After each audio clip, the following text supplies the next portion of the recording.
Pessoal, muito boa noite a todos. Eu sou o professor Maurício. Olá, meu nome é Yasmin e hoje eu vou entrevistar o professor Maurício sobre os aspectos políticos de Jesus. Muito bem, então vamos às perguntas e respostas acerca desse assunto muito importante que faz parte do capítulo 11 do nosso livro intitulado Das Linhas às Entrelinhas das Escrituras Sagradas. Então, vamos à pergunta 1. Por que o povo judeu esperava um Messias, um libertador para, para eles? Bom, o povo judeu esteve sempre sob o domínio de um libertador. Então esse povo, né, teve em Moisés a figura do libertador que os libertou, trazendo pelo êxodo lá do Egito até a Terra Prometida. Esse era o objetivo então do libertador Moisés, tirar o povo lá do Egito e levar para a Terra Prometida. É lógico que ele não conseguiu a partir do Monte Nebo, então ele foi para a Terra Prometida e deixou no comando do povo o seu subalterno, vamos dizer assim, o seu sucessor, que foi Josué, e esse povo vagou durante 40 anos.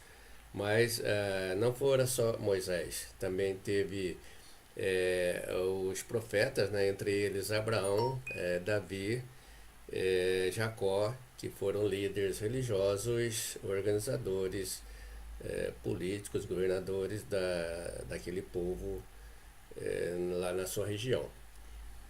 Obrigada. Então, vamos à segunda pergunta, que é como o profeta Isaías descrevera o Messias? Bom, o profeta Isaías então foi uma exceção entre este povo, né, que ele descreveu o Messias tal como fora Jesus Cristo. Na sua descrição aparece então o Messias como sendo uma pessoa que iria sofrer com a ignorância do povo em geral, o povo romano e do povo judeu. O Messias queria sofrer com a ambição política, partidária e ideológica deste povo. O Messias queria sofrer com a ambição, né, a ganância de uma sociedade de consumo daquela época. O Messias queria sofrer com os escribas, ou seja, com os intelectuais, com os doutores da lei, pela incompreensão, pela ignorância das coisas sagradas. Vamos à terceira pergunta, então. Como estava o cenário judeu quando Jesus nasceu? Bom, o cenário judeu, né, era propício para a vinda do Messias, porque naquela época a Judéia, né, estava sob o domínio de Roma. Então os Césares, os governos romanos, né, quem governavam a Judéia. E com isso o povo judeu sofria, né, muito, estava quase na condição de escravo, como estava no Egito naquela outra época. Então eles anelavam assim ansiosamente a vinda desse Messias para libertá-los daquele estado. Certo. E como os cristãos culturais, que já é um assunto abordado em outros vídeos do Senhor, percebiam o Messias em Jesus quando ele apareceu? Bom, aparece aí então a frase cristãos culturais pelo seguinte: a pregação de Jesus, o seu ensinamento, a sua doutrina, né, ficou então a expressão do seu conhecimento ficou dividido para dois grupos que são os grupos dos cristãos culturais e o grupo dos cristãos iniciáticos. Então, os cristãos culturais são aqueles que entendiam tudo ao pé da letra, tudo do ponto de vista quase que material, sem um entendimento espiritual. E os cristãos iniciáticos eram aqueles que entendiam as coisas nas entrelinhas, sabiam interpretar os símbolos e compreendiam a verdade espiritual que Jesus estava passando para eles. Então, esses cristãos culturais, eles, devido à dificuldade de enxergar em Jesus o Messias, né, em Jesus as coisas espirituais, eles acreditavam então que aquele Messias ali esse seria o seu libertador, queria libertar das coisas materiais. iria libertar do domínio político, ou seja, de coisas estreladas ao César, ou seja, as coisas estreladas, as coisas do mundo, e não percebiam que aquele Messias ali, o Jesus, era uma pessoa totalmente diferente que estava focada nas coisas espirituais. Obrigada. Vamos a sexta pergunta, que fala que como os cristãos iniciáticos percebiam o Messias em Jesus. Agora vem a questão dos iniciáticos. Então, aí a gente já falou, né, na questão anterior a respeito dos dois grupos, né, da expressão do conhecimento do Jesus passado para eles. Então, Jesus, então, quando está aí, nessa época nós estamos falando, já é o Jesus dos 30 aos 33 anos, né? O Jesus já na etapa final de sua iniciação. E então os iniciáticos são exatamente, né, os gnósticos, são aquelas pessoas portadoras de uma consciência mais elevada que lhes permite captar, né, permite discernir as coisas espirituais das coisas materiais. Então, para os cristãos iniciáticos, ou seja, para os gnósticos, ali estava o Jesus Cristo, né, o Messias, o libertador de todas as coisas. O Messias que estava ali para libertar o povo de todas as coisas materiais, libertar da roda do Sansara, ou seja, o Messias que o reino dele não era desse mundo, e sim o reino era do céu, lá de Deus, para libertar inclusive dos aspectos políticos, ideológicos, econômicos, etc, etc. Então, e qual que era a liberdade que Jesus anelava para o povo? Então, a liberdade já é descrita. Jesus não queria libertá-los do jugo político, né, do domínio político, porque isso para ele representava um ciclo, né, quem é dominador passa a ser dominado e vice-versa. Ele queria libertar para sempre, e como fez, né, na sua doutrina, a doutrina de Jesus Cristo é a doutrina para a liberação das coisas terrenas, das coisas materiais, para sempre, para toda a eternidade. E qual era o Jesus que os judeus queriam e o que eles não queriam? Então, os judeus do círculo cultural, é sentido dessa pergunta, eles queriam Jesus para dar sustentação a seus objetivos políticos, ideológicos e ideais de consumo, ideais de domínio, né? Ou seja, queriam Jesus, um Messias, que lhe desse uma sustentação de força política, né, para que eles pudessem exercer os seus desejos atrelados às coisas materiais. Certo. E quem foi que levou Jesus à morte?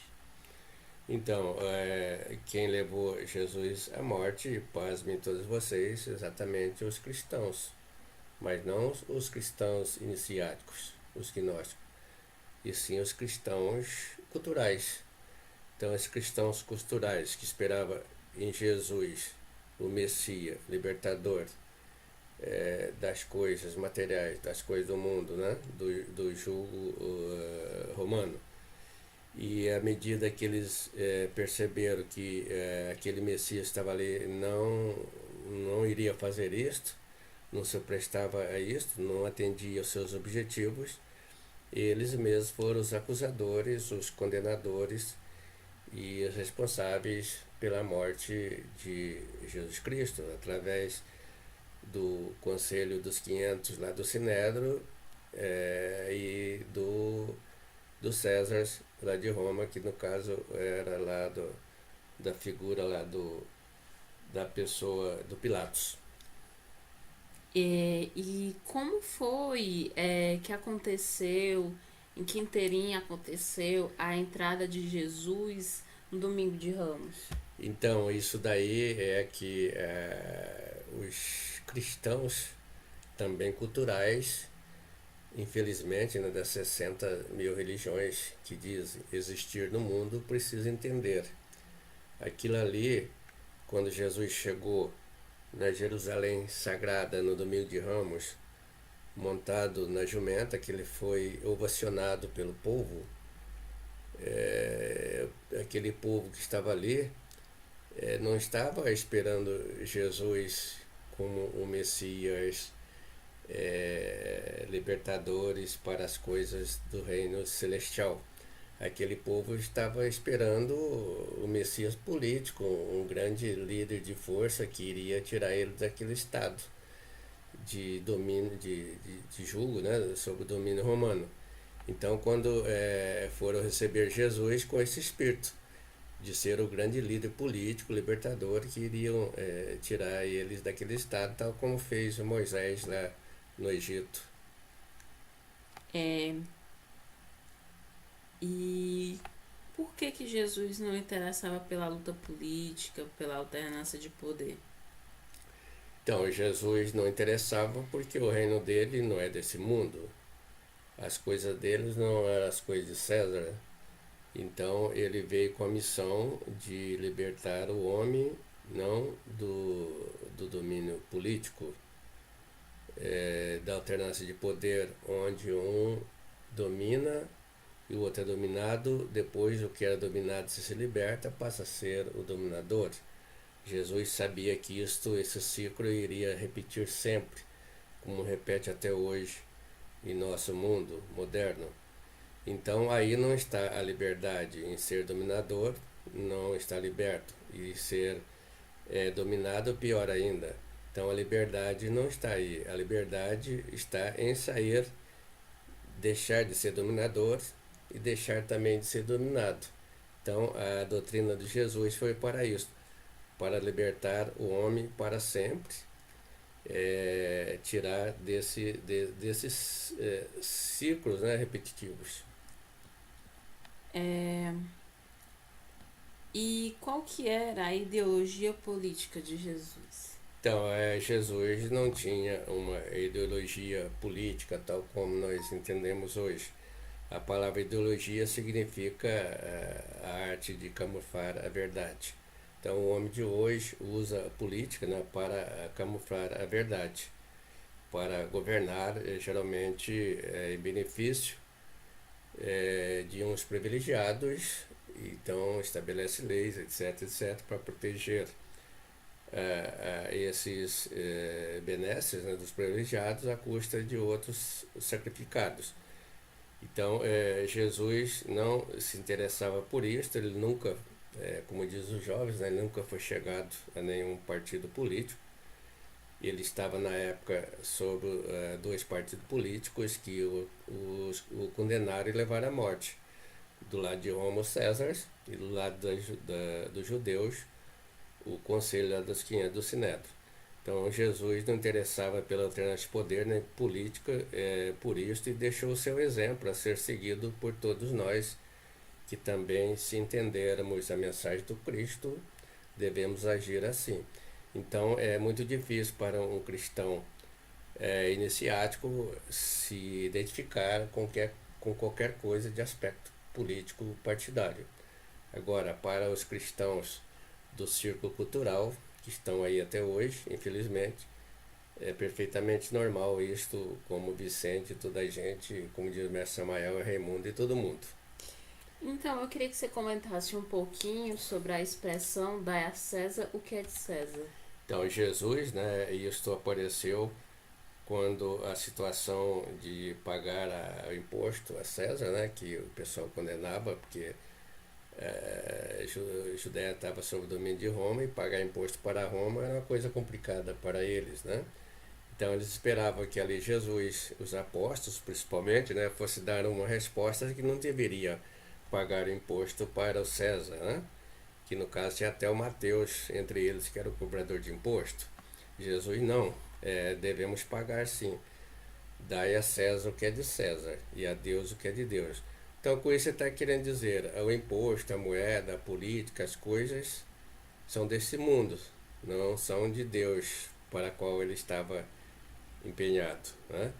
Então, mas enquanto vivemos nesse mundo, devemos ter essa responsabilidade, a obrigação de fazer, de pagar impostos, de votar, etc, etc.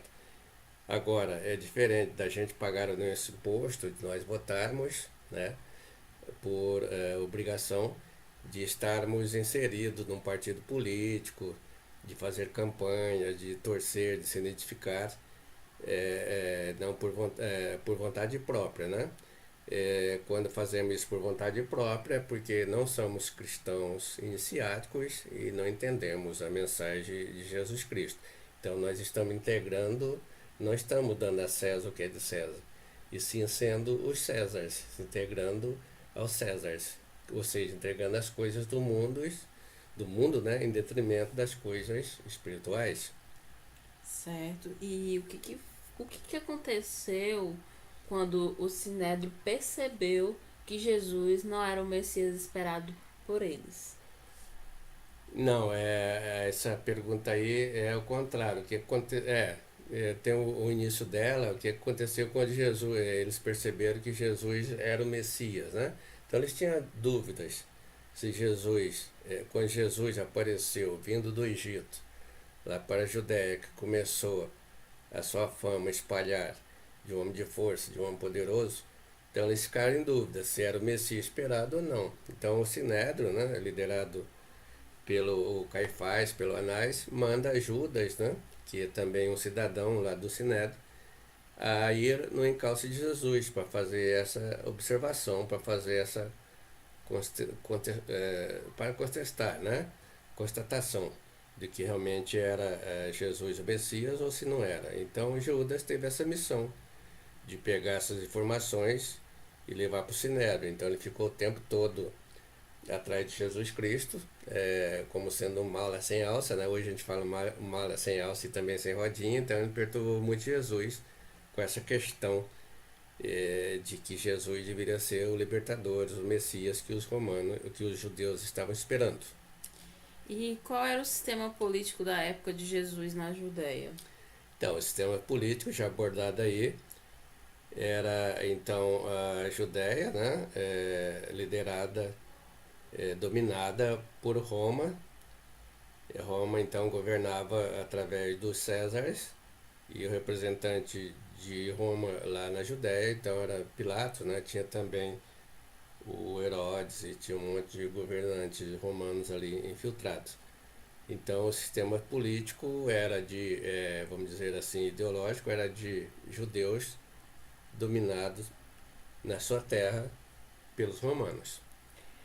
É, e e como foi que o diálogo travado entre Jesus e Judas de como se libertar do jugo romano? Então, a partir do momento que o Sinédrio manda Judas ao encalço de Jesus para fazer essa investigação, a todo momento Judas ficava a sós com Jesus e ele então dialogava com Jesus acerca dessa questão da libertação. Então Judas, num certo momento, diz para o Jesus: ó, você tem o poder, tem a força e deve, na hora certa, então fazer o que tem que fazer, libertar o povo judeu do domínio romano. E Jesus ouvia e não respondia. Até um certo momento, Jesus aproveitou e deixou ali o ensinamento. Diz, ajuda, se nós libertar, quem é que nos domina? O Judas respondeu: certamente são os romanos. E se nós libertarmos do jugo romano, quem que serão os dominados e os dominadores? O Judas respondeu: certamente os romanos serão dominados e nós seremos os dominadores. Aí Jesus responde: não, Judas, o meu reino não é deste mundo. Esta foi a resposta que calou Judas, né? Que até aí Judas esperava também esse libertador. E qual que é o significado holístico do partido político? Então, o significado, falando de holística, né? O holos é o todo e partido é uma parte do todo, né? Então você tem N partidos políticos no mundo todo, no Brasil no caso tem muitos, e isso só tem uma verdade, política, vamos dizer assim. Então cada partido tem uma versão dessa verdade. E a versão não é a verdade, mas cada partido acha que é a sua verdade, porque ele tem aquela ideologia, o seu ponto de vista, a sua ótica é aquela mesma. Então não adianta você discutir você sendo um partido A com uma pessoa do partido B. Você não vai mudar a ele. A ideologia, ele enxerga aquela questão por aquela ótica. E você enxerga a mesma coisa por uma outra ótica. Então, isto é partido. O partido já diz uma parte, né? E na parte não está a verdade. Por isso que não há libertação via política. A libertação vem para a pessoa, para o ser humano, ao desatrelar-se da política, né? Também. Porque você vai estar numa parte, entendendo naquela parte, no seu ponto de vista, está tendo uma versão da verdade que não é a própria verdade, que talvez você viria essa verdade se não tivesse identificado com a parte, tivesse tendo uma visão do todo. E como como que o cristão, como fazer, né, o que deve fazer um cristão iniciático ante as coisas aos partidos políticos?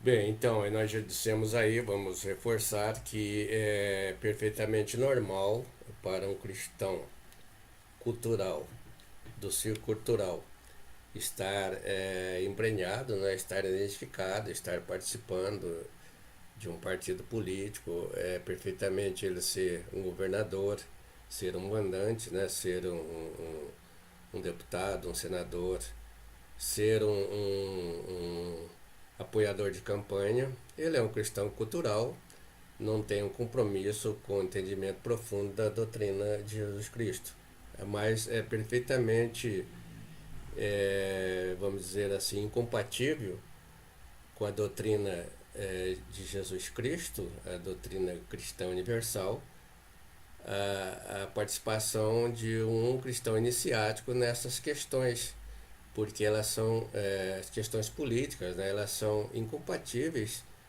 com a doutrina de Jesus Cristo. Elas são de César, né? E então do mundo, e a doutrina de Jesus Cristo é para as coisas de Deus.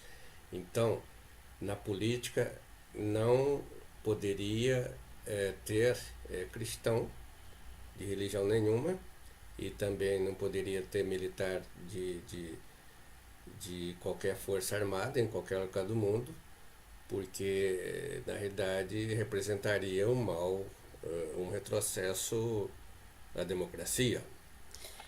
Em falando em democracia, eu queria que o senhor elucidasse um pouco para nós, né, o significado de democracia, os regimes e o sistema político entre os dois ciclos cristãos, que são os iniciáticos e os culturais.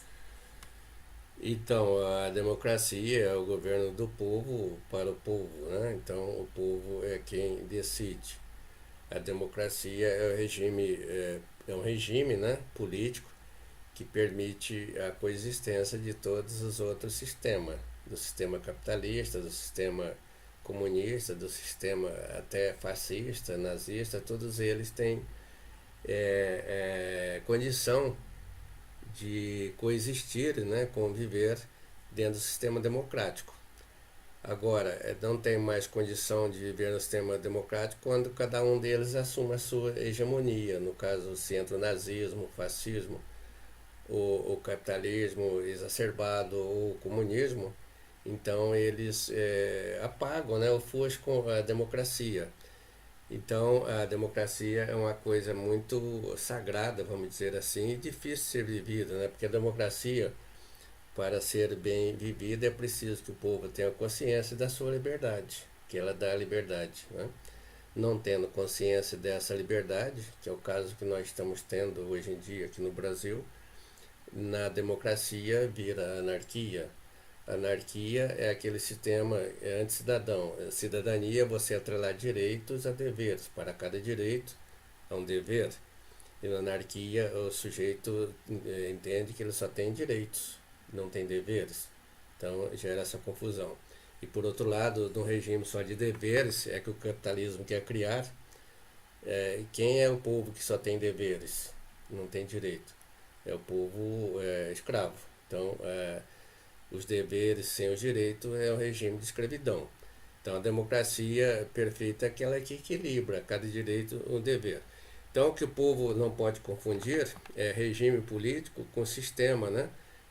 Sistema monetário, né? Sistema econômico. Então, o capitalismo é um sistema, o comunismo é um sistema, o nazismo, né? O fascismo são sistemas, não são regimes, né? Então, a pessoa já sabe, né? O capitalismo ele se expressa através da, do, do, da iniciativa privada, né? Ele quer privatizar tudo, onde uns vão ajuntando o excedente, né? Que vai sendo expropriado de outros que vão perdendo, né? Então é preciso que deixem muitos pobres para que alguns fiquem ricos. Então você tem uma liberdade para construir, né? Você tem muita liberdade. Então esta é a parte positiva do capitalismo. Mas a parte negativa é que você, para poder ajuntar, você expropria e deixa a outra parte mal. Então até o Papa já disse uma vez aqui no Brasil, aqui é o lugar que uns vão ficando ricos, cada vez mais ricos, e os pobres cada vez mais pobres. Isso o capitalismo permite. E o comunismo tem a vantagem, né, de produzir a igualdade para todos, então a organização da produção, a produção é comum para todos, o uso, né, mas ela priva da liberdade, então, política, né, liberdade ideológica, liberdade filosófica. Então, para o mestre, né, Samael, e para Jesus, seria mais ou menos assim, para Jesus Cristo. Comunismo e capitalismo são dois monstros que a humanidade sempre esteve sendo atacada por eles.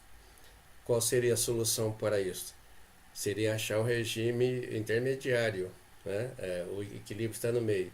Um regime que equilibrasse, né, a liberdade do capitalismo com a liberdade de expressão que não tem no comunismo. Um regime que pegasse as partes positivas do capitalismo e as partes positivas do socialismo, né, do comunismo, e expurgasse as partes negativas. Sim. E o que deve fazer um cristão iniciático ante as coisas e aos partidos políticos? Bom, o cristão iniciático que realmente entende, né, esse é o sentido do cristão iniciático, é um gnóstico, entendeu a doutrina enunciada por Jesus Cristo.